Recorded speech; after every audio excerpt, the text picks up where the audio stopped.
Olá, olá, estou sentadinha na cadeira hoje. Experimentos, experimentos, vamos lá. Bom, hoje nós vamos falar sobre um pouquinho de história da internet e sobre relações de luta na questão disso tudo. Nós também vamos falar sobre como foi a ascensão, um dos elementos mais importantes para a ascensão do fascismo. Porque a ascensão do fascismo se traz a partir da ascensão cultural de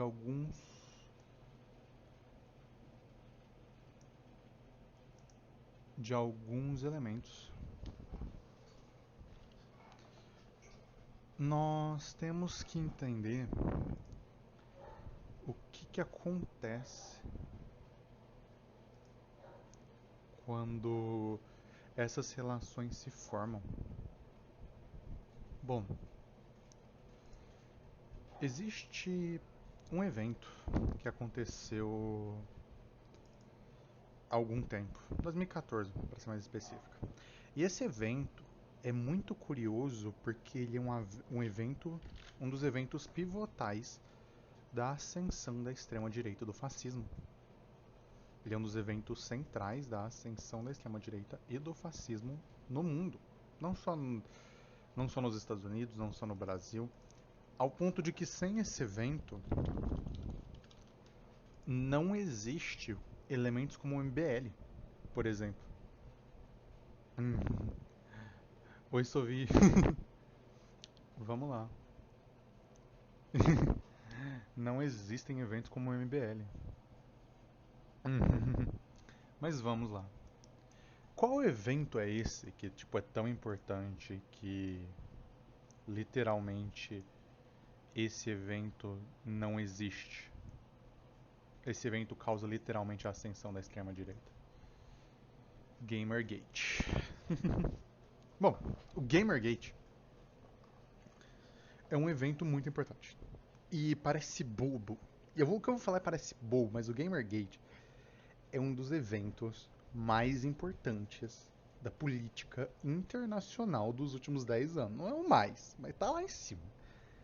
Porque o Gamergate ele não só alterou como a política funciona, ele também alterou como a internet funciona e como nós nos relacionamos dentro da internet. E como nós nos relacionamos com a internet. Ele também demonstrou uma coisa, como a esquerda, no geral mesmo, não estava nos meios gerais, não estava nos meios de ocupação, não estava presente. A esquerda não estava presente na internet naquele momento. Simplesmente não estava. E como, por causa do Gamergate, as consequências do Gamergate levaram a direita a tomar controle de todas as relações de propaganda pela internet, de divulgação pela internet por anos. Não foi foi por anos. De 2014 a 2018, mais ou menos, a direita tinha quase controle absoluto da internet.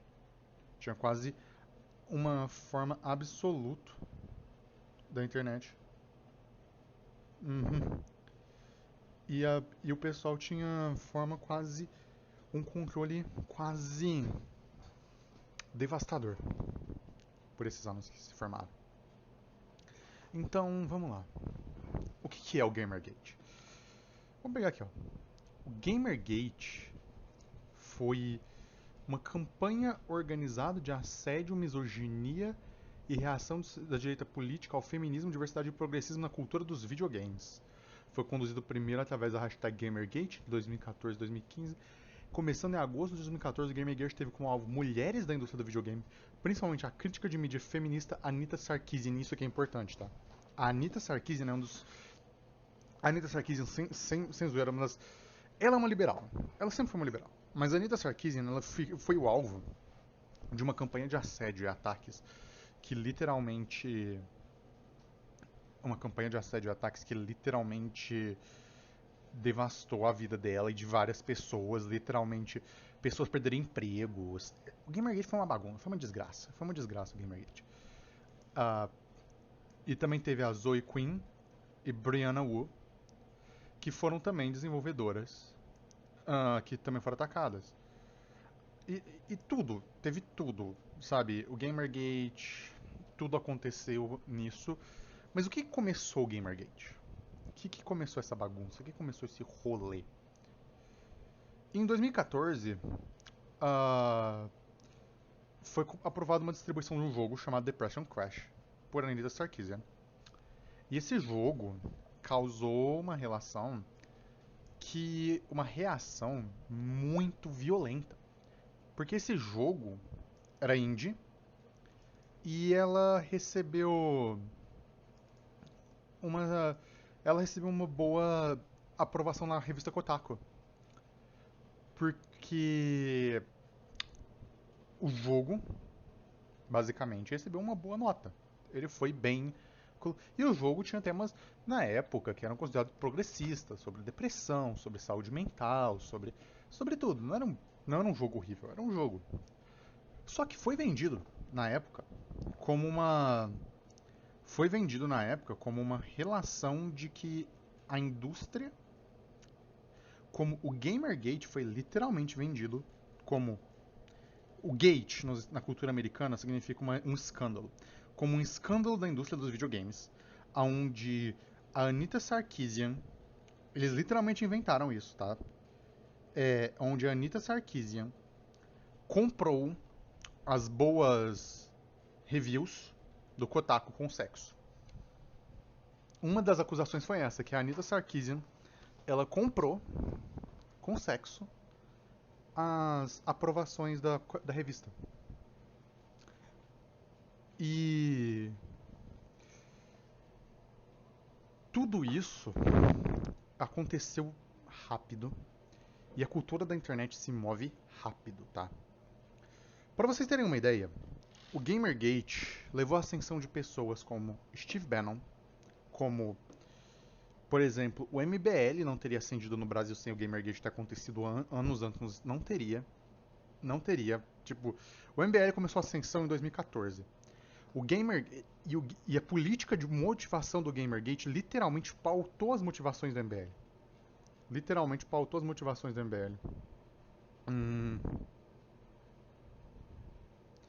Literalmente, isso aqui é importantíssimo, tá? Para vocês entenderem como a cultura de internet funciona hoje. Então, vamos lá. Existia toda uma questão moralista e o Gamergate foi muito um movimento fascista, tá? Isso aqui é um movimento fascista, isso aqui é um movimento moralista fascista. Tá, mas vamos lá. O que aconteceu de verdade? Vamos lá. Aconteceu o quê? Entre 2000 e 2010, começaram a surgir na internet locais chamados chans.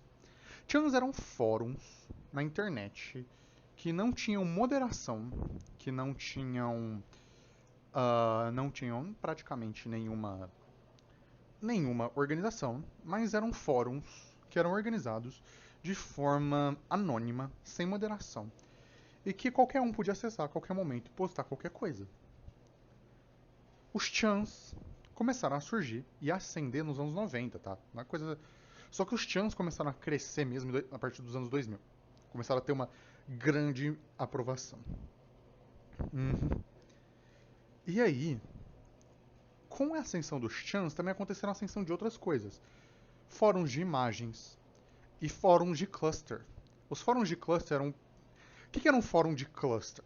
Como comprar um domínio era muito caro na época, você dividia um domínio com várias pessoas dentro de um mesmo... Você dividia um fórum de várias pessoas dentro de um mesmo domínio. Eram os fóruns de cluster. Você criava um cluster e às vezes as pessoas criavam clusters em casa, tá? A galera comprava computador no lixão para fazer cluster, sabe? Era fórum de cluster mesmo. E tinha muito fórum de cluster. E tinha fórum de cluster de literalmente todos os assuntos que você imaginar. Você tinha de Star Wars, Senhor dos Anéis, você tinha de jogos, você tinha de todos os jogos que tinha na época, você tinha os fóruns de cluster, alguns sobreviveram até hoje, tá? Alguns desses fóruns de cluster você ainda encontra, muitos deles desapareceram, mas alguns você ainda encontra até hoje. Você tinha jogos de todos os níveis, de todas as formas, você tinha jogos ali em questões formalizadas, desformalizadas, você tinha tudo. E esses fóruns foram quando as culturas de fandom começaram a surgir, tá? As culturas de fandom começaram a surgir em fóruns. Enfim, eu tenho que explicar isso porque isso é importante. Porque nesses nichos de internet, o que você tinha? Você tinha jovens, na época eram jovens, pessoas entre 14, 13 até 18 anos na época. Assim, quem que acessava esses fóruns? Pessoas entre 12, 13, 14 anos, até 18 anos acessava esses fóruns. Geralmente eram pessoas despolitizadas. A maioria delas era americana. No Brasil eu vou entrar um pouco depois, mas calma que eu vou primeiro entrar no contexto norte-americano. Era norte-americano na maior parte das vezes. E, bom, os fóruns de cluster começaram a construir uma relação de interdependência com os chans e vice-versa. A internet, naquela época, a gente tem que saber que a internet era um ambiente muito diferente.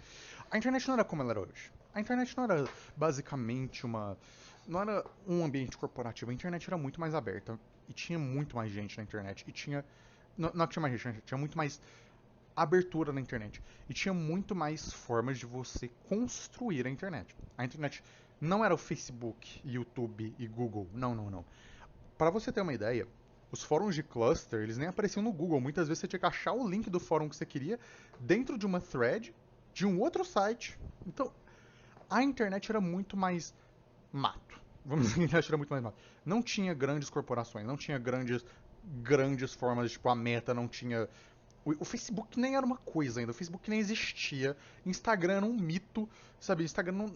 era, tipo, coisa que ninguém imaginava que seria possível ainda. O YouTube... O YouTube foi começar, se eu não me engano,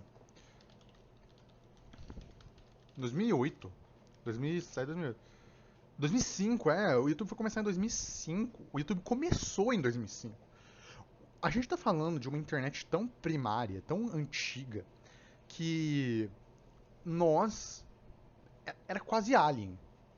A internet em 2000, 2001, 2003, 2004 era praticamente alien pra galera de hoje. Porque não existia YouTube, não existia Facebook, não existiam grandes redes sociais, existiam algumas redes sociais, mas não muitas, tá? Não existiam grandes clusters de, tipo, por exemplo, Twitter, Instagram, não existia nada disso. Nada disso existia. Não existia a Amazon, não existia, sabe? Nada disso não existia. A Amazon foi ganhar fama e poder lá em 2008, sabe? Não existia essas coisas. E mesmo o YouTube, quando o YouTube surgiu, o YouTube era muito, mas muito diferente. Quando o YouTube surgiu, o algoritmo dele era por view, puramente por view, o resto não, por view e por like, o resto que se foda. Tipo, o algoritmo dele era uma bagunça. Você via na mesma da recomendação, você via coisa tipo de. Você via coisa de meme para coisa de. Sabe? De animação e era coisa louca. E sério, gente, o YouTube tinha pornografia. Então, tipo, o YouTube na época era soft porn, né, que eles chamavam, mas tinha coisa assim. O YouTube na época era faroeste, era rolê, era bagunça. Na época, o YouTube também tinha coisa de gore, o YouTube tinha... E tinha de tudo no YouTube, qualquer vídeo você jogava no YouTube. E você também tinha competidores do YouTube grandes também, Você tinha, por exemplo, o Vídeos, que era tipo um serviço da Yahoo que era para competir vídeo com o YouTube. E era grande. Hoje em dia o YouTube tem monopólio, mas na época era grande os competidores do YouTube. Então, tipo, você não tem mais a mesma linha da internet. A internet se corporatizou. Esse processo aconteceu? Aconteceu. Mas o processo da internet de hoje é um pouco mais profundo. E o Gamergate tem a ver com a internet como ela funciona hoje também, tá? Por causa que, quando o Gamergate acontece, os algoritmos não funcionavam da mesma forma. Os algoritmos não funcionavam como você vê hoje, que era de foco em briga. Oi, Douglas. Oi, gente. Mas os algoritmos não funcionavam da mesma forma que funcionam hoje. Eles funcionavam de forma muito mais clara, muito mais direta do que eles funcionam hoje. Eles funcionavam de forma até, eu diria, quase honesta na época. O algoritmo era claro. Você, antes de 2014, o algoritmo, principalmente do YouTube, tá? Era muito mais engajamento do que briga. Se você tinha engajamento no seu vídeo, a galera crescia. Tanto é que antes de 2014 teve o primeiro boom, lá em 2010, 2008. Entre 2008 e 2012, eu acho, teve o primeiro boom de animação do YouTube. A comunidade de animação do YouTube, entre 2008 e 2012, 13, começou a crescer muito, por causa que a comunidade de animação dava engajamento. A comunidade de animação morreu junto com a alteração do algoritmo. Junto com a alteração do algoritmo.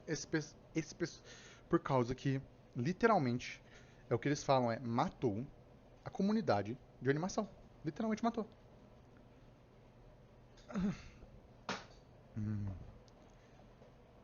Eu lembro que o lance de engajar com treta no YouTube começou em 2015. Sim, começou em 2015 por causa do Gamergate. Literalmente. Começou em 2015 por causa do Gamergate. Agora vamos entrar. O que foi o Gamergate? Se você ler a Wikipedia, tem muita coisa, tem detalhe. Eu não vou entrar em detalhes absolutos, porque se eu fosse entrar no Gamergate especificamente, eu ia ficar aqui 8 horas falando do Gamergate. Porque o Gamergate aconteceu muita coisa. Aconteceu de assédio, a ameaça de bomba. O Gamergate foi uma desgraça na mancha da história humana. Tipo, aconteceu tudo que você imaginar. Teve gente que fez doxing, teve gente que vazou, teve gente que começou a ameaçar. Teve gente que literalmente teve gente que atirou em escola nos Estados Unidos por causa da porra do Gamergate. Sabe? O Gamergate foi uma das o Gamergate foi uma das coisas mais miseráveis, sabe, da história da internet, sabe? Tipo, da história foi uma das coisas mais miseráveis, sabe? Por causa que tudo isso aconteceu e teve literalmente de tudo. Teve gente que tirou em escola por causa dessa merda, sabe? É foda. Mas enfim. O Gamergate foi uma acusação de que a Anita Sarkeesian, especificamente, mas mulheres em geral, estavam comprando boas reviews de jogos com sexo. Foi uma acusação de que o jornalismo dos jogos era corrupto e tudo mais, e que o jornalismo dos jogos é totalmente corrupto e fica se atacando esses liberais. Mas o Gamergate não começou. Não começou aí. O Gamergate foi um ocasionamento, foi uma coisa da ascensão da extrema-direita nos chans e nos fóruns de cluster. Eu tinha mencionado os fóruns de cluster, os chans e tudo mais. O que era um fórum de cluster? Era um fórum sobre qualquer tipo de assunto. Tinha de tudo. Tinha de culinária e geralmente eram fóruns difíceis de acessar e tinham comunidades nichadas, extremamente nichadas, de vários grupos. Mas eram comunidades despolitizadas. Você não tinha política nesses grupos. Você não tinha relações de politicagem nesses grupos. Você não tinha relações de avanço de alguma coisa nesses grupos. Você só tinha o grupo e você tinha o que você queria fazer. Você não tinha coisas como, por exemplo, nossa, o que isso quer dizer politicamente? Não, eram grupos extremamente despolitizados. Os chans, apesar de hoje serem infames, os chans, apesar de hoje serem centros infames da extrema-direita, na época eram fóruns despolitizados majoritariamente também, que falavam principalmente sobre assuntos de anime, tá? Os chans eram principalmente sobre anime e sobre jogos, mas principalmente sobre anime. Os chans cresceram muito, muito rápido. Os chans cresceram E eles se tornaram um nicho grande da internet. Porque os chans eram meio que federações de fóruns. Eles tinham vários fóruns. Um chan não era um fórum só. Os chans eram vários fóruns que tinham coisas dentro deles. E se você for analisar, os chans eram literalmente grandes formações disso. Eram grandes construções, eram grandes coisas. Os chans eram grupos de pessoas que se juntavam entre vários fóruns de vários lugares, de vários motivos, por várias razões, para conversar. E pra falar merda. E pra crescer.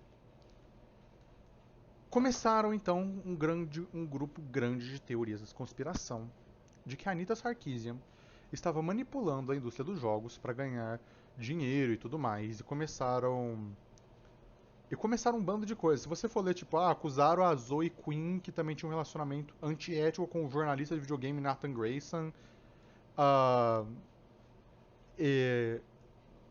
As alegações eram irrelevantes. Tinha os apoiadores do Gamergate. É fascista. Apoiador do Gamergate é fascista, tá? Não tem apoiador. É fascista. Fascista. Tá? Não tem sobre apoiador do Gamergate. Gamergate foi descrito como guerra cultural, contra a divulgação cultural e tudo mais. Esses fóruns, eles eram despolitizados. Enfim, voltando aqui. O que acontece? Os chans começam uma infiltração da extrema-direita nos chans. E começa uma infiltração da extrema-direita nos fóruns de cluster, nos fóruns de imagem, através de memes, através principalmente de um método que eles só usam até hoje, tá? Esses métodos eles tentam usar até hoje, tá? Uma pessoa chega, existiam clusters de fascistas na internet, principalmente nas comunidades de anime. E eles não iam se chamar de fascista na época, mas eles tinham todos os traços de fascista, principalmente pela veneração ao Japão. É a galera que a gente chama de Weeb, que a gente chamava de Weeb. Mas, enfim. O Chan, ele avança e esses pessoais começam a se infiltrar nos Chans. E os Chans, esses grupos, eles começam a se fortificar a partir de memes e... Dá pra dizer que eles exportaram ensinamentos para outras redes? Sim, Dogo. Eles exportaram, mas não começou exportando. Eles começaram se infiltrando em comunidades de nicho. Quais foram as principais comunidades que a galera que os fascistas se infiltraram? Chan, dentro dos Chans. Porque os Chans têm várias comunidades dentro deles, tá? Quais foram as principais comunidades que eles começaram a infiltração? Anime, jogos, principalmente jogos de tiro, como Counter-Strike, como Call of Duty e como jogos de tiro em geral, mas depois eles foram para outros jogos também, e como jogos de estratégia também, principalmente. Eles se infiltraram em comunidades. Oi, Clonoa. Eles se infiltraram em comunidades de... Por exemplo... como, por exemplo, comunidades de livros, como a Senhor dos Anéis. Eles se infiltraram em comunidades de mangá e de visual novels. E eles se infiltraram nessas comunidades e começaram através de memes, através de grupos, através de distorções, começar a aplicar interpretações de extrema direita para essas obras. E, gente, quando eu falo que a interpretação artística é importante, é porque a interpretação artística é muito importante. A interpretação artística é essencial para como você vê o mundo. E eles manipulando através do canal PewDiePie, sim. E essa galera manipulando a interpretação artística das pessoas que estavam nesses meios, que estavam nesses fóruns, nos image boards, eles conseguiram mudar as visões dessa galera. E aí, o que acontece? Essa galera se infiltra, essa galera ataca, essa galera distorce. E relativamente, as comunidades LGBT que já existiam na época começam a se deteriorar. Porque as comunidades LGBT, na época, elas eram meio que misturadas. Elas se misturavam no geral. A galera LGBT começou a sair desses fóruns, começou a sair desses clusters e começou a ir para lugares como o Tumblr, começou a ir para lugares como o Orkut, começaram a sair desses clusters, desses fóruns. E por que, que é importante? Porque a comunidade LGBT, quer queira, quer não, é um indicador histórico de como um ambiente se comporta em relação ao progresso. Ambientes reacionários tentam a ser. O PewDiePie é nazista, tá? Só pra constar. Ele é um nazista de merda, tá? Só pra constar. Enfim. Enfim. Ele não é só reaça, ele é nazista, tá? Enfim. O PewDiePie também ele teve uma influência grande, ele começou através de memes. E você tem que entender que esses processos eles são processos sutis. Eles não chegavam, haha, vamos venerar Hitler, haha, vamos venerar Mussolini, haha, somos fascista. Não, não, não, não, não é assim.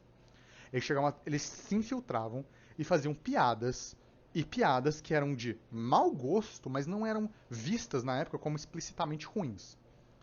Eram o humor negro. Eu não posso nem falar as piadas. Eu não posso nem falar as piadas. É sério, por causa que, sério, eu não posso nem falar o tipo de piada. Porque o tipo de piada que era aceito naquela época, sabe, é foda. Sim, sim, isso aconteceu quando na comunidade de anime e mangá a galera se infiltrou. Principalmente nos clusters de fórum e fórum de Chan e fórum em outros lugares, tipo. E a galera da comunidade LGBT começou a sair, começou a ir para outros lugares, começou a ir para lugares como, por exemplo, Ahn, ah, sim, sim. Uma coisa, deixa eu entrar aqui. Ok, um segundo, Vic. Calma aí, deixa. Um segundo, Vic. O Vic quer falar, gente, calma aí. O Vic quer falar. Mas enfim, quando essa galera entra nessas comunidades, eles se infiltram e começam a alterar o Mr. Beast. O Mr. Beast não é nada, o Mr. Beast ele é só liberal, não é, ele é de boa. O Mr. Beast é de boa, ele é propagandista capitalista, mas ele é de boa, relaxa. Mas o PewDiePie é nazista, tá? Mas o que acontece também, nesse meio, quando os chans crescem, eles começam a se organizar de forma descentralizada, tá? Esse processo, gente, não foi um processo que teve um líder, que teve um projeto. Foi um processo descentralizado. Foi um processo que utilizou a homofobia, transfobia, racismo já existente na sociedade para criar grupos distintos. E esses grupos, alguns deles foram muito tipo, alguns desses grupos foram criados através de pagamentos enormes, mas a maioria desses grupos vieram de movimentos fascistas de massa, tá? Muitos desses grupos vieram de movimentos fascistas de massa. Então não foi uma questão simples. Não foi uma questão direta. E foi uma questão de um movimento descentralizado de vários grupos fascistas que se infiltravam e que se constituía através disso. Fale, Vic, o que você queria falar? Eu só queria dar um contexto de uma coisa. É, Calma lá, segura um pouquinho. Paciência comigo, que às vezes a memória ela vem e às vezes ela trava. Só queria dar um contexto de alguma coisa. A gente está falando de movimentos espontâneos da, de entrada do fascismo em grupos da internet. Uma coisa que a gente não pode esquecer, por exemplo, é que esses movimentos eles vêm assim de uma forma até. Eles vêm de uma forma espontânea, mas eles não vêm de uma forma tão espontânea. O que que acontece? Pegam, eles entram, eles vão testando as águas, eles vão usando o que eles chamam de camadas de ironia. O que que seria camadas de ironia? Eles fazem piadas de muito mau gosto, e eles vão testando se as pessoas ao redor estão pegando e estão aceitando essas piadas que estão vindo. Se as pessoas começam a aceitar, eles vão colocando mais e mais e mais explícito a intenção deles ali. Aí que eles começam. Joga coisa conspiratória. Joga texto antissemita. Joga texto racista. Joga texto fascista. Joga material eugenista. Essas coisas. Eles testam as águas nesses fóruns. Veem se a recepção é boa. Se a recepção for boa, eles já pegam e já mandam um material pesado. Pelo menos era assim o processo, assim, o modus operandi até 2014 no Gamergate. Sim. E o que acontece em 2014, tá? Eu tô enrolando pra falar do Gamergate, mas o que acontece? A Anita Sarkeesian publica o jogo Depression Cast. O jogo Depression Cast recebe boas reviews na revista Kotaku. Ah, os fóruns e os chans não estavam completamente dominados, tá? Eles não estavam ainda, eles não eram igual hoje. Hoje em dia um chan é foda. Hoje em dia chan é antro de nazi. Mas naquela época não era isso. Ele já se pronunciou sobre isso, enfim. Não era isso. Enfim. A Anita Sarkeesian faz isso. Ela publica e ela começa a receber ameaças, assédio, tudo. Porque eles começam a acusar ela de falsificar as reviews do Kotaku. E aí começa uma grande conspiração. Porque o Gamergate, ele foi a primeira vez que constrói uma narrativa que, entre aspas, une os grupos da extrema-direita. E eu falo entre aspas porque esses grupos não se uniram facilmente. Eles não viraram amiguinhos. A extrema-direita não é amiguinha, gente. A extrema-direita não é amiguinha de ninguém. Eles não são amiguinhos deles. A extrema-direita se odeia. Só que, na extrema-direita, eles. Quando eles veem isso, eles tinham um objetivo em comum. E esse objetivo era crescer a forma ideológica do canal. Eu tô vendo uma coisa aqui no chat, a Senpai Lucas Shitake. O PewDiePie literalmente mandou. Pagou gente pra Eu fazer coisa vou. nazista. Tipo, não tem que falar. Ele pagou gente pra fazer coisa nazista. O PewDiePie é um nazista de merda. Não, não, mas é porque não é só isso. Tipo assim, É, teve vários incidentes onde várias uhum, coisas muito pesadas aconteceram é, e ele literalmente se isentou de toda a responsabilidade. Quando é, ele falou para duas pessoas indianas, ele pagou duas pessoas indianas para fazer uma piada antissemita que não é nem não devia nem se considerar piada. Ele simplesmente fez uma piada pior ainda, uhum, dizendo, haha, sou nazi mesmo, não sei o quê. Quando um cara não lembro se era Nova Zelândia, se era em outro país ali daquela área, enfim, uhum. alguém na Oceania fez um genocídio em nome do PewDiePie, ele simplesmente disse que ele não estava conectado com isso e ele nunca previu que isso poderia acontecer. Enfim, o PewDiePie é um nazista de merda, só pra constar. Ele é nazi mesmo, só pra constar. Enfim, seguindo, seguindo pro Gamergate, isso acontece, esse é o começo. A Anita Sarkeesian publicou o Depression Quest, tudo aconteceu, começou uma campanha de assédio. Só que campanha de assédio na internet acontecia já. Não é bom, não é legal, mas era uma coisa que acontecia. Só que o Gamergate tomou uma proporção gigantesca. Muito maior do que era possível. O que começou a acontecer? Por que isso aconteceu? Porque os chans e os fóruns começaram a se conectar e a enviar representantes um pro outro para falar o quão absurdo era a Anitta Sarkeesian, o quão absurdo era isso. E isso começou a crescer dos chans, dos fóruns, tudo isso para a image board, e tudo isso começou a focar o ódio na Anita Sarkeesian, que é essa mulher aqui, não é aquela da imagem aqui, é a Zoe Quinn. A Anita Sarkeesian é essa aqui. Essa é a Anita Sarkeesian. Todos os. E eles começaram a atacar, a xingar, a fazer. E o que começou a acontecer no YouTube? No YouTube começou a aparecer vídeos de comentarista de drama. Gente, o Gamergate é Uhum. gigantesco. Mas um evento importante é que o Steve Bannon, sim, aquele Steve Bannon, o que o Bolsonaro se encontra, o que o Trump se encontra, o nazista que fez um negócio da extrema-direita nos Estados Unidos, o Steve Bannon literalmente começou a crescer politicamente em cima do Gamergate. Ele Sim. literalmente começou a crescer politicamente. Ali em cima. Tem até denúncias de que ele teria financiado alguns grupos neonazistas dentro desses boards, desses clubes e dos chans, para inflamar o pessoal lá dentro e fazer eles realmente, sabe, Uhum. inflamar mais gente para a extrema-direita. Sim. E esse movimento, a gente tem que entender que esse movimento ele passou de um movimento descentralizado para um movimento relativamente unido contra isso. E todo mundo tinha alguma coisa para falar do Gamergate. Todo mundo. Só que você tinha dois tipos de pessoa: fascista e gente despolitizada.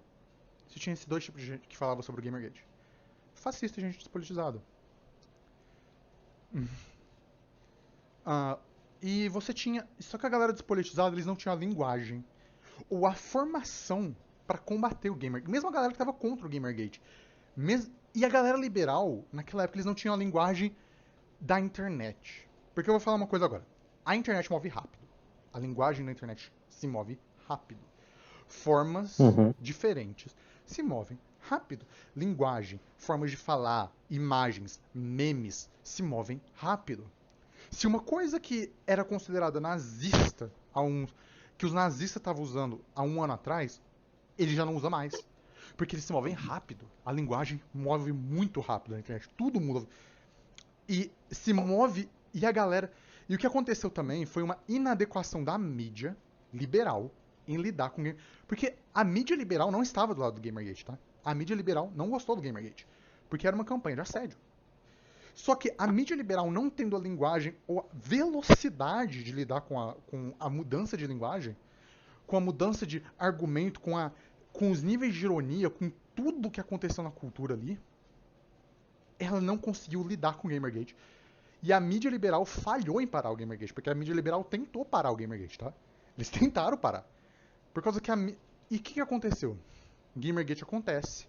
Eles assediam um monte de gente, tentam atacar um monte de gente, faz ameaça de morte, ameaça de bomba, atira em escola, o caralho a quatro. Teve uma merda em cima de merda em cima de merda. Só que o Gamergate morre eventualmente. E o Gamergate não foi morto, tá? Ele morre por causa que os grupos dos Chans começam a brigar entre si. Lembra que eu falei que eles eram amiguinhos? Eles não eram amiguinhos.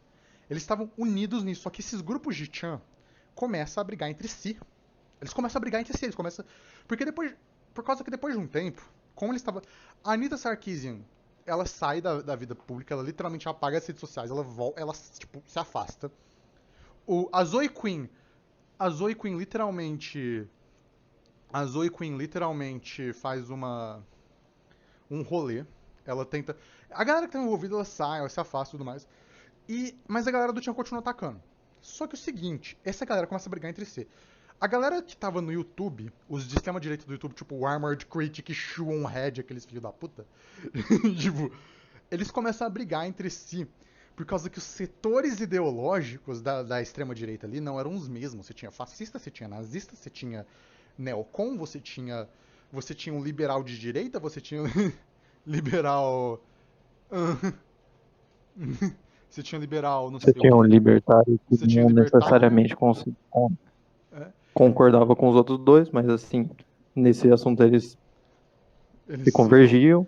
E Sim. uma coisa que eu só queria explicar dessa questão assim do ciclo de vida das coisas da internet, ele é rápido justamente pelo seguinte motivo. Você está passando vários conteúdos muito rápido, muito rapidamente, sem parar na internet o tempo todo. Eles começam no 4chan, muitos memes comprovadamente começam no 4chan. Eles Uhum. ressurgem em outras redes sociais, eles vão ressurgir nas outras redes sociais.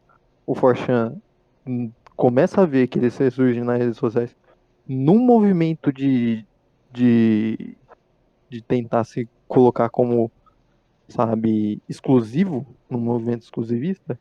Eles tentam construir outras formas, outras meméticas e outras formas de falar para se distanciar da Uhum. normalidade.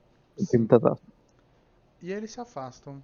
E o que acontece? O Gamergate morre. Ele não morre porque a mídia conseguiu. Ele não morre por causa que alguma autoridade fez algo. Não, não, não. Gamergate morre porque os grupos que estavam promovendo o Gamergate começam a se matar. Começa a se atacar, começa a se. Sabe, eles vão pra. Eles estavam no pescoço. Sabe, na falta de um alvo, eles fazem o que o fascista sempre faz: vai pro pescoço um do outro. Sabe, eles foram pra galera um do outro. O Gamergate morre. Só que o Gamergate ensinou algumas coisas pra mídia corporativa. Primeiro, treta de internet dá dinheiro. Muito dinheiro. Muito engajamento. Muita gente que nem tava no meio começou a entrar em YouTube, em coisa pra ver o que tava acontecendo. Dá dinheiro. Primeira lição do Gamergate. Treta de internet do dinheiro. Segunda lição do Gamergate. A extrema-direita mostrou que tinha poder de influência direta sobre os meios de comunicação. Porque o Gamergate foi a primeira vez, assim, majoritariamente, que um assunto de internet vazou pro mundo real. Mas não é tipo, comentou, não. Que vazou mesmo. Que você tinha gente comentando em todo lugar. Teve jornal inglês falando sobre o Gamergate. Não foi só nos Estados Unidos, não foi local. Eles conseguiram vazar. Terceira lição do Gamergate. O nicho cria paixão. E paixão cria agressividade. Então, o que aconteceu? Agora vamos para a política de nicho. Uma coisa que você ouve muito, principalmente da esquerda, e eu falo principalmente da esquerda mesmo, é que isso não vale a pena porque é nicho. Não é assim não. Nicho é paixão. O maior erro É um o erro, maior erro é da um erro esquerda. míope, é um erro fraco e é um erro inocente. Porque é o seguinte, se algo tem um nicho, as pessoas daquele nicho têm paixão naquilo. Eles têm aderência, eles têm paixão, eles vão defender aquilo.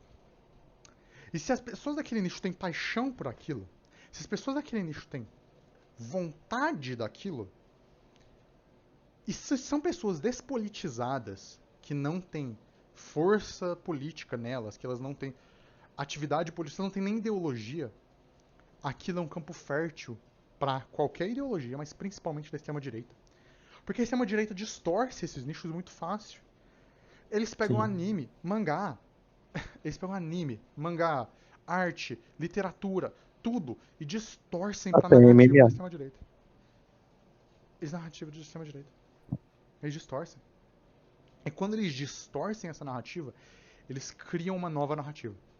A narrativa deles. E você tem que pensar que essas pessoas são despolitizadas. E na política de nicho, você tem que entender o seguinte.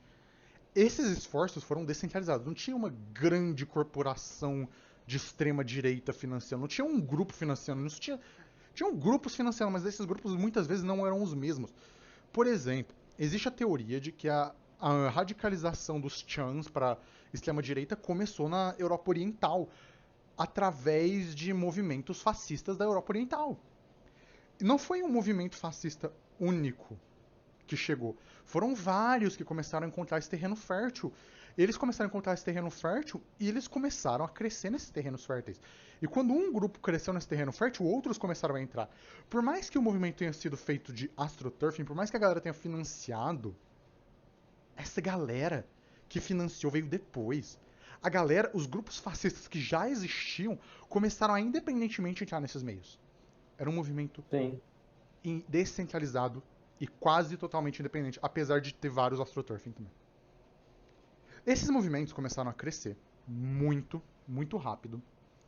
E esses movimentos começaram a criar outros movimentos. E sem zoeira, até 2016, 2017, a esquerda não soube lidar com isso porque a esquerda não estava na internet. Você tinha um ou outro na internet. Em 2016, você já tinha gente da esquerda na internet. Mas a esquerda não estava em força na internet. A esquerda não tinha uma organização descentralizada. A esquerda não tinha nada disso. Você tinha pessoas na internet em 2016? Claro que você tinha. Acho que o H. Bomberger já estava na internet em 2016, mas ele já estava crescendo através das mesmas lições aprendidas no Gamergate. A esquerda norte-americana aprendeu as lições do Gamergate, tá? Eles aprenderam, eles começaram a agir de acordo com as lições do Gamergate. O Brasil Sim. não aprendeu. O Brasil só foi aprender realmente depois de 2018. Isso. Infelizmente, a gente tem que tomar a gente tem que tomar essa porrada na cabeça pra gente aprender o que a gente já poderia ter aprendido em sabe? Uhum. Em 2014 ou até em 2000. É. Em 2014, surgiu o MBL. Gente, o MBL literalmente seguiu todos os padrões do Gamergate. O MBL ele cresceu por causa que ele seguiu os padrões do Gamergate. Ele utilizou um pânico moral para crescer através de fóruns online que migraram para o mainstream. Foi assim que o MBL cresceu. O MBL literalmente usou o que aconteceu no Gamergate para crescer. Sem o Gamergate, E, o MBL não existiria. O MBL não teria feito isso. sim, e é assustador como eles literalmente seguiram uma receitinha de bolo e por falta de uma resistência de peso, eles basicamente ganharam espaço e ficaram por lá por muito tempo e ainda tem esse espaço por, Uhum. sabe, bastante tempo, porque é espaço que depois de anos foi convertido em capital político, que foi convertido em capital mesmo, e agora é essa força que tá aí. Sim, Deu vários tropeços, mas ainda tá firme e forte. sim. E a gente tem que entender alguma coisa também. A esquerda não ocupa esses meios, tá? No Brasil. A esquerda não tem ninguém de esquerda que ocupa. Twitch, Discord, tem muita. Agora tem a Soberana, tem a Colmeia, tem outros lugares, mas esses lugares ainda são pequenos. A Soberana é gigante, mas a Colmeia. Mas a Soberana também é foda, mas enfim, a Soberana é uma merda também. Mas enfim, você tem. Agora que a esquerda começou a ocupar esses lugares. E tipo, Discord, Twitter. Hoje em dia Twitter não adianta, porque o Twitter tá no Elon Musk, mas o resto, tipo, Facebook, Instagram. Cadê a esquerda nesses lugares? E cadê a esquerda dentro dos fóruns? Gente, a gente tem que entender o seguinte: a internet ela funciona em um ecossistema muito específico. Fóruns online, como o Reddit, tem uma influência que é direta em Facebook, em Instagram. Por causa que é o seguinte, por mais que o Reddit seja um lixo, é por causa que a extrema direita já ocupou o Reddit. A extrema É, direita já ocupou o Reddit. E o Reddit, fóruns como o Reddit, como por exemplo os fóruns menores, como o fórum jogo, como o fórum da Steam. Facebook vale a pena? Vale a pena sim. O Facebook é o fórum mais utilizado, é a rede social mais utilizada no Brasil. Claro que é vale a aquele pena. negócio, se continuar no ritmo que tá, eu não vou dizer que vai ser a mesma coisa que o Forchan, porque o Forchan ainda, querendo ou não, é nichado até em, Uhum, sabe, o que se chama de espaços ângulo. uhum. Mas assim, Mas o Brasil tem Tchan, o Brasil tem o Degola Tchan, tem o Brasil Tchan, tem Tchan no é, Brasil também. Sabe? O tem Brasil chance. tem Tchan. E o seguinte, gente. Nicho. Ah, isso não vale a pena porque é nichado. Vale sim. Porque é o seguinte, nicho tem pessoas apaixonadas por alguma coisa. Por exemplo, a comunidade de Honor Harrington, dos fóruns de Honor Harrington, era, é nichada. Mas a galera que tá no fórum de Honor Harrington tá lá por paixão. Tá lá porque ela quer. Tá lá por uma paixão forte. Ninguém vai pra uma comunidade nichada nos confins da internet porque eles não querem. E a. E outra coisa que dá pra falar também disso, aproveitando, é como a esquerda radical parece que tem muito nojo em fazer review de material popular, porque tem muito pouco review de filme, Uhum, review de jogo, review, sabe, a esquerda radical brasileira ainda não entendeu que esses espaços, se eles continuarem vazios, se esses significados continuarem vindo de outros, sabe, de outros espaços, sabe, a extrema-direita vem, ocupa e faz a festa. E, tipo e outra. assim, A fi- tirando, tirando assim, algumas coisas como o quadro em branco que faz o Tatralhas do John, tem muita pouca gente ainda fazendo. Sim. E, gente, a gente tem que entender o seguinte. Também, o fato importante é: o Brasil não é o mesmo em 2005. Não é o mesmo. A inclusão. 80% dos lares brasileiros já tem internet. 80% dos lares brasileiros têm internet. E a tendência disso é aumentar. Sabe? Se vocês acham que o Brasil vai parar agora e não vai ter mais internet, vai ter. vai aumentar. Isso vai acontecer, porque tá acontecendo. O uso de internet no Brasil tá aumentando. E tá aumentando muito. Mas mesmo assim, 80% da população tem internet. Ou seja, a internet não é nicho. A internet já não é nicho, basicamente.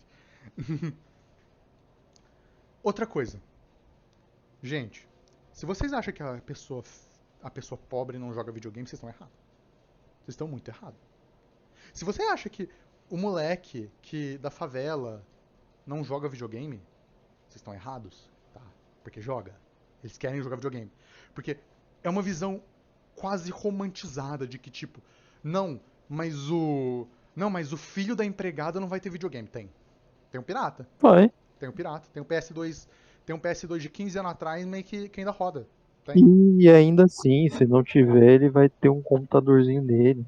Sim, Ele vai ter aquele setup que ele vai parcelar em não sei quantas vezes pra ter, mas ele vai ter. sim. Uma hora ele vai ter. Ele vai ter. Eles têm videogame. Eles têm jogo. Porque. E se vocês acham que esse pessoal não é influenciado pelos jogos, vocês também estão errados. Sabe, tipo, eles também são. Quando esse moleque pegar assim, review de jogo na internet no celular dele, do joguinho que ele jogou, e só tiver comentarista de extrema direita falando sobre o jogo, o que você acha que essa pessoa vai pensar? Hum? É. Gente, Não, o e pobre meme, tem porque direito a jogar. O pobre tem direito à diversão. O pobre tem é, direito a ver filme. Sabe? Ah, mas. e uma coisa que dá pra. Desculpa, Flávio, mas uma Nossa. coisa que dá pra colocar também é que vocês têm que dar uma olhada nos memes que as pessoas e que as camadas mais. Que, é o que o pobre também tá vendo. Qual é o meme que o pobre vê em sua maioria? O meme que o pobre vê na sua maioria não é aqueles memes que aparecem no site. O meme que o pobre vê na sua maioria não é. O meme do o pobre vê é o meme das compilações do YouTube. Uhum, Aquele meme do 10 de 10. É o meme do CJ rebaixado, falando um uhum. monte de merda misógina, um monte de Sim, merda capacitista. Ele fala, eles vão ver isso. É isso que eles vão ver. sim. E agora a esquerda tá começando a tentar ocupar. Mas é um processo que vai demorar um pouco, tá, gente? Só que é o seguinte, não espera uma organização. Sério, gente, descentralização. Porque centralização não funciona na internet. Os Hum, movimentos de direita só tiveram esse avanço que eles tiveram porque eles foram descentralizados. E quando eles se centralizavam, dava merda. Por causa que agora os grupos que estavam dissonantes lá dentro começavam a brigar. E os grupos descentralizados. E nos Estados Unidos, pelo menos, quando você constrói esse movimento, o movimento dos Estados Unidos é descentralizado. Pessoas individuais começaram a fazer coisas que elas sabiam e começaram a fazer. Para vocês terem uma ideia, o H. Bomber Guy, que é um dos principais responsáveis pela ascensão da esquerda nos Estados Unidos, o H. Bomber Guy, ele é da esquerda americana, tá? Ele foi um dos principais responsáveis. Ele não é super radical nem nada disso, mas ele é um cara mais radical. Ele é um liberal mais radical, sabe? Ele tem mais visões, tipo, mais diretas. Ele não é tipo. Ele não fala de revolução na.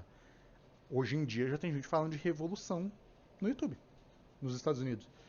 Ele não fala de revolução, mas ele falava em uma linguagem que levava a pensamento de esquerda, de jogos. Ele fazia review de jogos e ele fazia vídeos desmistificando a direita. Você tem que atacar a direita também, você tem que estar na internet, gente. Você tem que estar na exato. internet. E, tipo, você tem que ter uma frente de abertura, você tem que ter uma frente ampla, você tem que ter tudo isso, senão você não vai conseguir peitar a direita. A Não, direita, com certeza. ela tá em outros lugares. Ela tá descentralizada. Porque se você acha que a galera do grupinho do Tchan 1 com o Tchan 2 eles se gostam, eles se odeiam. Mas eles vão deixar esse ódio de lado por 5 minutos pra te bater. Se você for de É, esquerda. Essa é a realidade. Eles se odeiam, mas eles te odeiam mais se você é de esquerda. Sabe?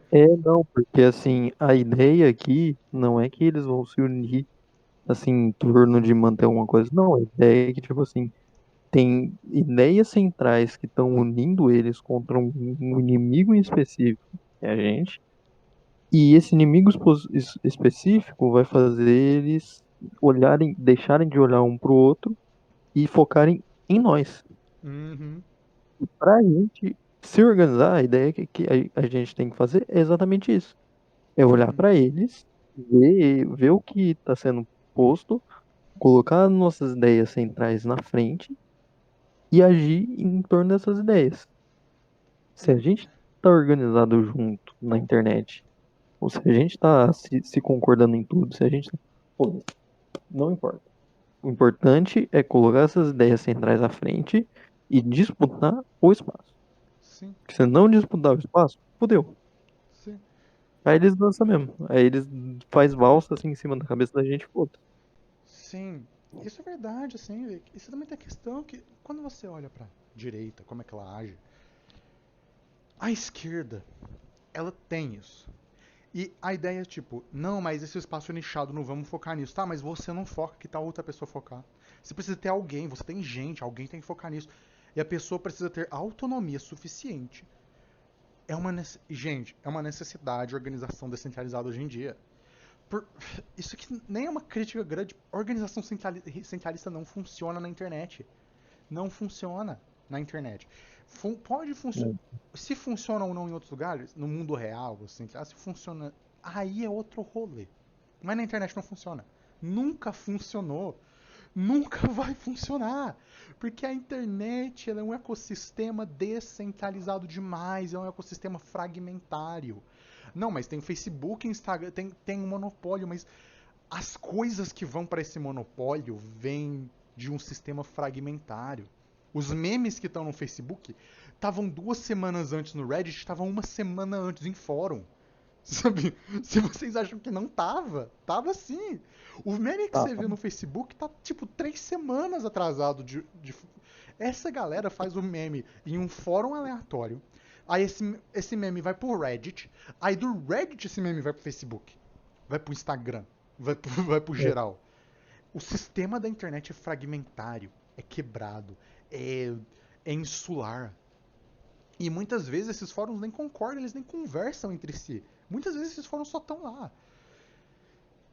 E assim, por exemplo, se você pegar muito meme do. E sabe de onde vem muito meme da esquerda do Facebook? Nos Estados Unidos, do Tumblr. Nos Estados Unidos esse fenômeno é curioso porque o meme vem pro Tumblr e depois ele vai pros memes mais mainstream. Mas cai no Tumblr primeiro. No Brasil, o Tumblr não é muito usado. Mas no Brasil, os memes de esquerda vêm do Discord. Os sim. memes de esquerda vêm do Discord no Brasil. E fala, mas o Discord é insular, o Discord é nichado. Por enquanto é. Mas, gente, os memes de esquerda vêm de fórum de esquerda, vêm do Discord, vem de lugar assim. E às vezes, de vez em quando, tem uma pessoa no Instagram que faz direto pro Instagram. Mas esses memes geralmente são compartilhados, tá? Esses memes vêm de comunidades. A gente tem que entender também que, tipo, se a gente não tiver comunidade, se a gente não formar comunidades, as seitas da extrema direita vão tomar conta. Porque tem muita gente que tá perdida. Muita gente. Muita gente. E a galera vai para essas comunidades porque elas não têm pra onde ir. A pessoa. E vamos ser um pouquinho sincero. Essa pessoa que tá perdida não é só, sei lá, uma pessoa que nunca pegou no livro, nunca viu. Não, era eu e você e mais qualquer um que tá aqui nessa live agora, porque, sabe, em algum momento da vida não consegui Uhum, se encontrar em lugar nenhum. uhum, sim. E, gente, a gente tem que parar com algumas arrogâncias. E eu vou falar sério agora, bem sério. Vou até fechar aqui o Gamergate, vou até fechar isso aqui. Tipo, primeira coisa que eu tenho que falar sério. Tipo, primeira coisa que eu tenho que falar sério. É, a gente tem que parar com algumas arrogâncias. Primeira arrogância. Achar que a internet é um lugar nichado, único, especial, que, que só gente com privilégio usa. Não. Muita gente sem privilégio usa. Muita gente pobre usa a internet. Muita gente mesmo. Segundo problema que a gente tem que lidar. E agora é sério. Isso não quer dizer que a gente deva abandonar o, os movimentos reais, não, nem de longe. Tem que ter, porque se. Por causa que é uma coisa frustrante é você pensar, movimento, alguém te hypa no movimento e você chega e não tem nada na sua cidade, não tem nada na sua região. Isso é frustrante, porque se sente isolado. A gente também tem que abandonar uma questão de que, tipo, a internet é inútil. Ou de que tal coisa é nichada. Tem que abandonar a ideia da maioria. Porque, gente, nicho, principalmente na internet, faz parte do ecossistema online. Ah, mas tal coisa é nichada. Tudo bem, deixa ser nichado. Mas nicho tem paixão. Nicho tem amor. As pessoas que estão nesses nichos estão lá por paixão. Estão lá por emoções fortes. E você menosprezar a paixão dessas pessoas vai afastar elas. Vamos supor que tem uma comunidade de livros, de, por exemplo, do Lego. Tem um nicho que tem 1000 pessoas da comunidade do Lego. De um livro do Lego específico, tá? Não é do Lego em geral, mas do Lego, de um livro que alguém escreveu do Lego. Se você pegar essa comunidade e falar, não, não, a gente não vai fazer ação aí, a gente não vai estar aí não, porque não vale a pena, porque vocês são nicho. Essas pessoas vão se sentir ofendidas. Tipo, como assim elas não valem a pena? Como assim elas não. Como assim elas não são válidas? De você estar lá conversando com elas. Porque é isso, é sobre conversar com a pessoa. É sobre estar lá, é sobre. Não é sobre pregar, não é sobre uma religião, não é sobre crescer, é sobre conversar com elas. Se você não se dá o direito de conversar com a pessoa, se você não se dá a vontade de conversar com a pessoa quando ela tá lá, na moral mesmo, tipo, como é que você quer crescer um movimento? Qualquer movimento. E aí, essas 1000 pessoas, chega alguém da direita e conversa com elas. Porque eles vão conversar. Eles conversam com essa pessoa. Eles conversam na moral. E sim, eles conversam na moral, tá? Tipo, a extrema-direita é uma bosta. Eles usam tática de seita. E tática de seita não é chegar falando, haha, a gente é fascista, não. Tática de seita é chegar abrindo o braço, abraçando, falando, falando coisinha mansa, sabe? E tipo, não é todo mundo que faz, mas tática de seita é chegar falando coisinha mansa, mas falando, tá, mas agora, se é gay, você não pode ser gay. Tipo, é isso. Ah, e se você for gay, a gente vai te abandonar. Sabe, você não faz mais parte da nossa comunidade, a comunidade que você criou, a comunidade que a gente tá te dando. Sabe, tática de seita é crueldade pela estética de coisas legais. É crueldade pela estética do amor. A Isso. gente te ama, mas a gente vai tirar tudo que faz você, você. Uhum. E aí essa comunidade que tem 1000 pessoas agora caiu nos braços da extrema direita, a maior parte dela. Algumas pessoas vão sair, outras vão ficar, outras vão fingir que nada tá acontecendo, mas muita gente delas vão cair nas garras da extrema direita. A gente tem que parar com a arrogância de que apenas ter a verdade vai ganhar. Não, não, não. A verdade é irrelevante. A verdade é irrelevante. Quando eu falo isso, não quer dizer que a verdade não importa. A verdade importa, mas para as pessoas, não é sobre mentira ou verdade. Para quem tá espalhando fake news, não é sobre mentira ou verdade, é sobre a comunidade. Não é sobre se a notícia que a pessoa tá espalhando do Lula fazer tráfico de drogas é mentira ou verdade. Não, isso é irrelevante para a pessoa. Porque a pessoa, ela quer fazer parte da comunidade. Então nunca foi sobre mentira ou verdade. E a ideia de que você pode combater fake news, a extrema-direita ou o que for, através de uma ideia de mentira ou verdade, é uma ideia que nunca vai funcionar. Porque não é sobre isso. Nunca foi sobre isso. É sobre comunidade. E enquanto a gente não der comunidade para essas pessoas, enquanto a gente não der auxílio, enquanto a gente não der o braço a torcer, enquanto a gente não abrir as mãos e falar, vem, a gente te aceita também, tipo, e são coisas estranhas. Enquanto a gente também não abrir a mão dos moralismos. Tem moralismo nesse meio. A gente tem que abrir mão disso. Enquanto a gente não abrir mão dessas coisas, desse moralismo, dessa coisa de que a gente é superior porque a gente tem a verdade. Sim, a gente tem a verdade. A gente tem a verdade. Só que a pessoa não quer ver a verdade. Porque pra pessoa é mais importante ter uma comunidade do que estar certo. A maior parte das pessoas é assim, gente. Sempre foi. Sabe? Se você conhecer qualquer pessoa na rua, as pessoas elas vão preferir manter qualquer amizade, círculo de amigos ou comunidade do que está certo.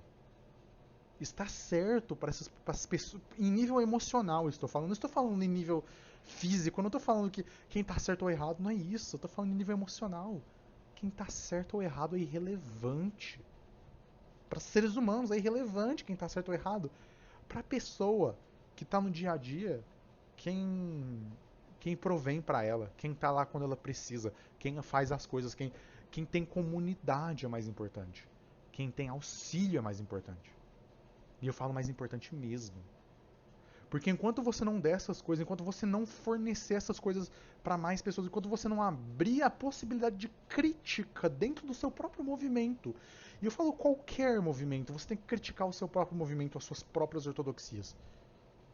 Enquanto você não abrir essa crítica, enquanto você não abrir a possibilidade de que talvez você esteja hiperfocando em uma ideia muito abstrata, enquanto você pode focar em ideias concretas, como por exemplo, comunidades concretas que estão ali estabelecidas, que são nichadas, que são nicho. Sim, você não vai conseguir 50 mil pessoas para o seu movimento, mas você conseguir 200, sabe?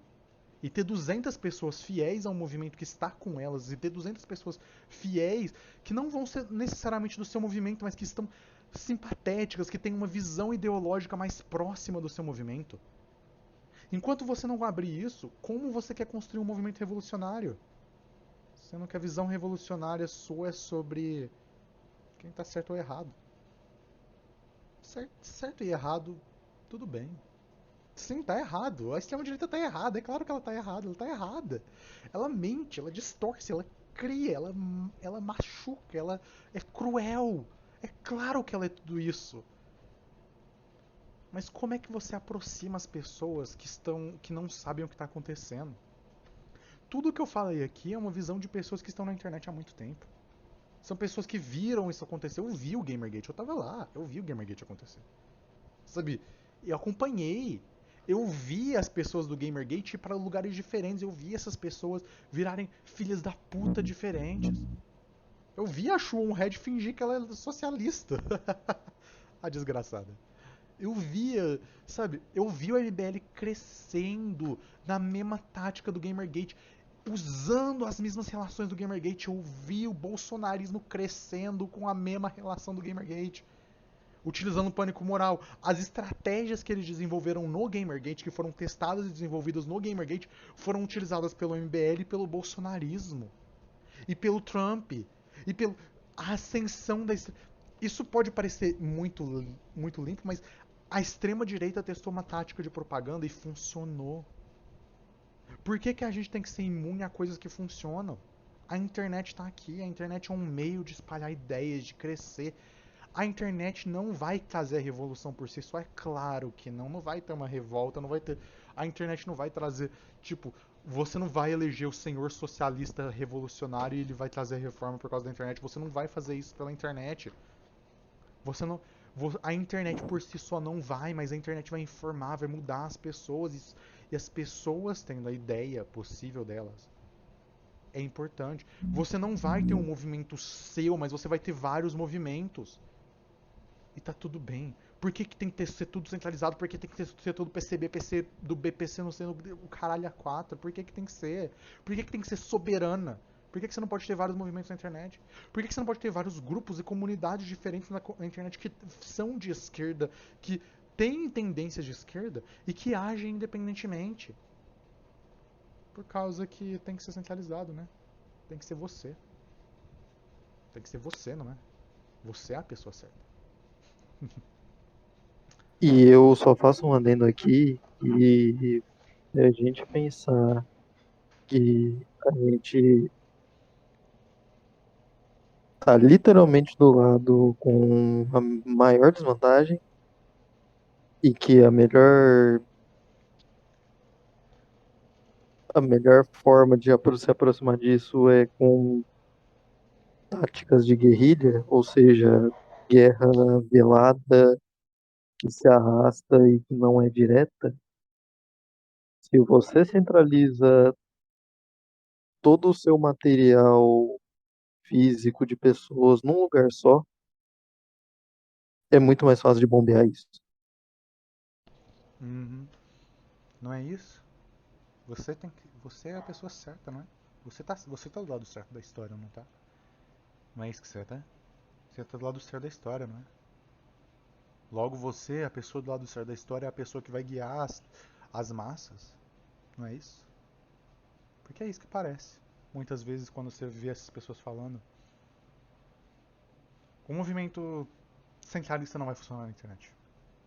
Porque não funcionou em lugar nenhum. E não vai funcionar no Brasil, principalmente. Não funcionou nos Estados Unidos, não funcionou no Canadá, não funcionou na Inglaterra.